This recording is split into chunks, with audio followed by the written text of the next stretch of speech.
Hello and assalamu alaikum. Today we're going to talk about the two types of production methods that are simply classified as capital intensive production or labor intensive production. These are the two extreme ends of any sort of production method that a business will have. It's not like a business has to be a full capital intensive or full labor intensive.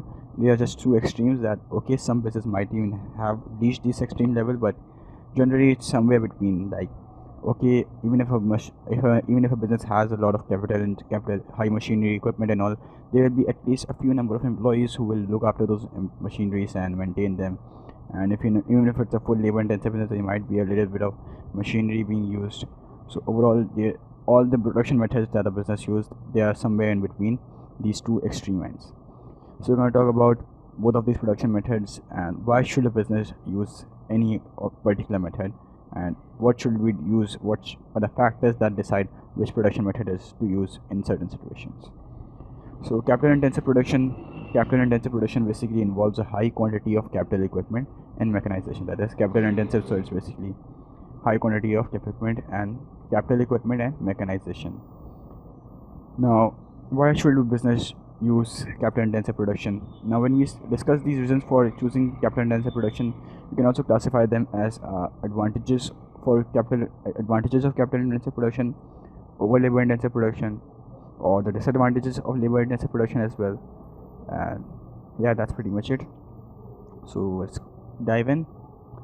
The initial expense of purchasing the capital equipment is generally high, but in the long term, more cost benefits can be gained as workers need to be paid salaries which may increase due to more work.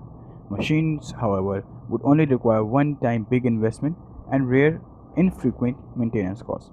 So we also discussed this point in when we're discussing about how to improve productivity, that you can just go for more advanced equipment and capital technologies, etc. But yeah, it has a great initial cost, but overall you will benefit since you can make more and you don't have to pay salaries which generally increase over time with more work. Machines won't require much salaries, they will only require infrequent or rare maintenance costs and one time big investment. Unavailability of skilled labor could also be a factor for choosing capital intensive production. That quality of goods produced might not be good enough if labor lacked essential skills, and training might be too risky, as employees may leave the firm for better jobs with better skills, or too expensive and time consuming for the firm itself. Therefore, use of machinery would be a better option in such case. Furthermore, machines work at a greater speed and accuracy, resulting in greater productivity.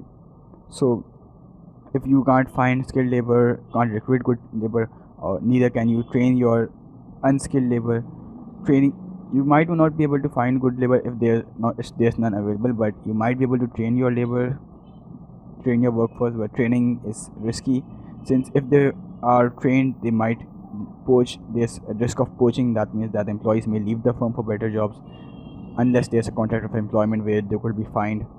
And it's not just costly, of course the capital intensive production is also costly. So okay, a business might overlook the cost part and the risk part, but the whole part, the time consuming, is also important, that it's time consuming, it takes time to train those employees. So why not just go for capital intensive production, get those machineries ASAP and start production right away. There's no risk, there's no expenses almost similar, but overall in the long run capital intensive production will have less expenses. Furthermore, machines work at a greater speed and accuracy, resulting in greater productivity. So humans, of course, they get tired. They want to rest, but machines won't get tired. They might just need a little bit of maintenance costs. So, if your machines work at a greater speed as compared to humans, and there will be more accuracy as well. Humans make mistakes, a lot of mistakes, but machines won't, and it will result in greater productivity. Customer demand may be growing, and as machines can work without frequent breaks and can run for longer hours than labor could work, it makes more sense to switch to capital intensive.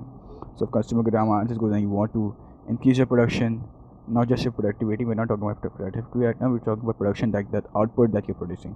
So, if you want to produce more, you can just go to capital intensive where they won't require much breaks or weekends or stuff like that. They can just work hourlessly and produce more.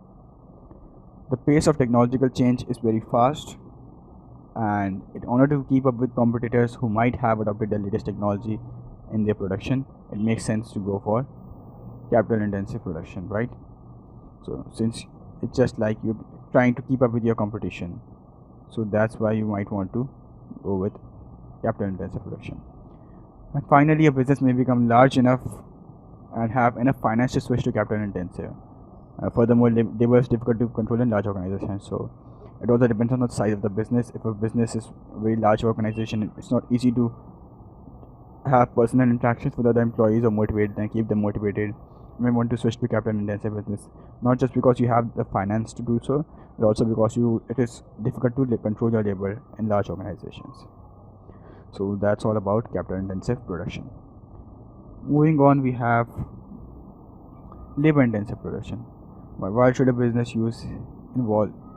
Labor intensive production involves a high level of labor input into the production process. Reasons for choosing labor intensive production: less expensive to use as compared to machinery, as machines require high cost to set up initially, which a business might not be able to afford. So of course machinery require high initial setup cost, and most businesses are not able to afford that because of cash flow problems or liquidity problems. So in order to counter effect that, you can just go for labor intensive is your only option perhaps. And yeah, they don't require high initial cost.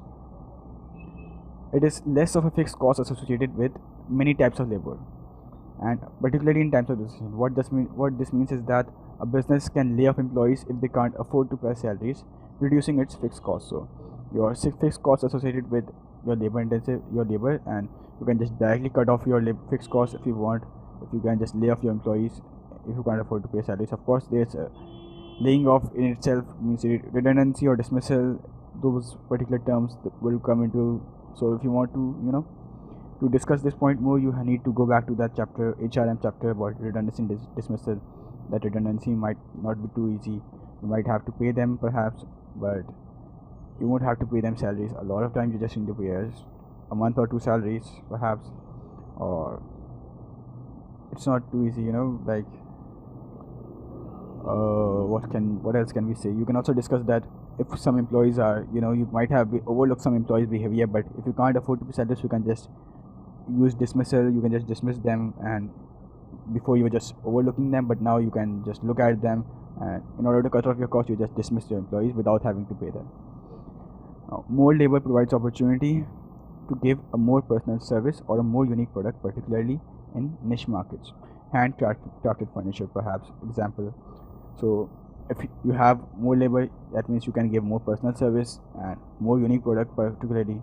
So particularly when you're working in niche markets or have a job production methods in these particular businesses who use niche markets, who work in niche markets, or have job production methods like handcrafted furniture or making bridal dresses or particular architectures, perhaps we need labor intensive production.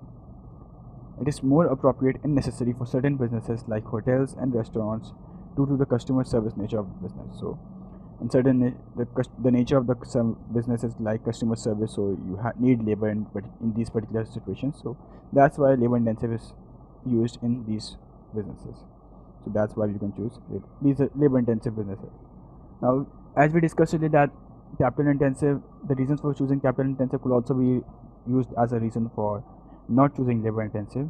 So similarly, reasons for your choosing labor intensive can be said that these are the reasons why you are not choosing capital intensive, and it's just disadvantages of capital intensive and advantages of labor intensive. Finally, what are the factors which we use to decide which production method to use? First of all, you need to look at the nature of production. Job production items like handcrafted furniture tends to be labor intensive, while flow production items like soft drinks tend to be capital intensive. Now, some of you might be confused about job production or flow production. We'll be going to look at that in the next chapter. The chapter right after this. This is this chapter's last lecture. After that, we'll start off the operations planning, where we'll discuss about camera-aided designing, camera-aided manufacturing, technology effect, and all these production methods. The initial setup for machineries is very costly, but they only require small maintenance costs in the long run. Furthermore, labor costs may be high and rising in some areas, so capital intensive is a better option. So in some areas where the labor cost is rising and high, so you can just switch to capital intensive business where it will be costly in the first run, but overall in the long run it will be beneficial. But similarly, vice versa, you can say that in some areas if there is cheap and skilled labor available, you can just switch to labor intensive businesses, which means that you can have low labor costs, so labor intensive would be a better option. And then it all depends on the size of the business. In a smaller business, it is easier to look after employees' needs, motivate them, and have a more productive workforce. As we discussed at this point earlier as well, that if you have like, you can smaller business, there's a very few employees, so you can just look after them, each of them individually. But in larger organizations, keeping track of each employee is difficult, and communication becomes more difficult. Hence, large organizations would prefer investing in heavy machineries instead, because they are able to more easily afford the finance required to do so. That can also be given one of the advantages. So the first point was the nature of the product. The second was the cost related to those particular methods, and third was the size of the business.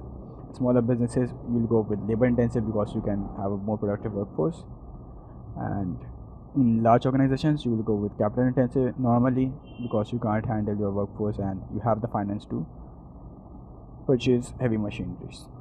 Now, when we say that, do keep this one point in mind, that when we discuss that in larger organization, keeping track of each employee is difficult and communication becomes more difficult. All this is like this particular, the concept behind this, the business concept that we use for this example is diseconomies of scale. That is, when your scale of production increases, there's an increase in unit cost. Your costs have increased because you have to it is difficult to control each employee, and the communication is more difficult. You can't keep track of each employee. So overall, the organizations, even though it has expanded and it has increased in its size, it starts crumbling because of this, because of the increase in size. So we're going to discuss more about that in the next chapter, of course, when we discuss about operations planning, the technology effect, production methods, and economies of skill and diseconomies of skill. I just discussed that because over here some of you might just recall it. So yeah, we're going to discuss more about that in detail. If you didn't understand what I just said about diseconomies of skill, you can just completely disregard what I said and just forget whatever I said and look at that video about diseconomies of scale in itself to get a more better understanding of the concept. So thanks for watching, and Allah Hafiz.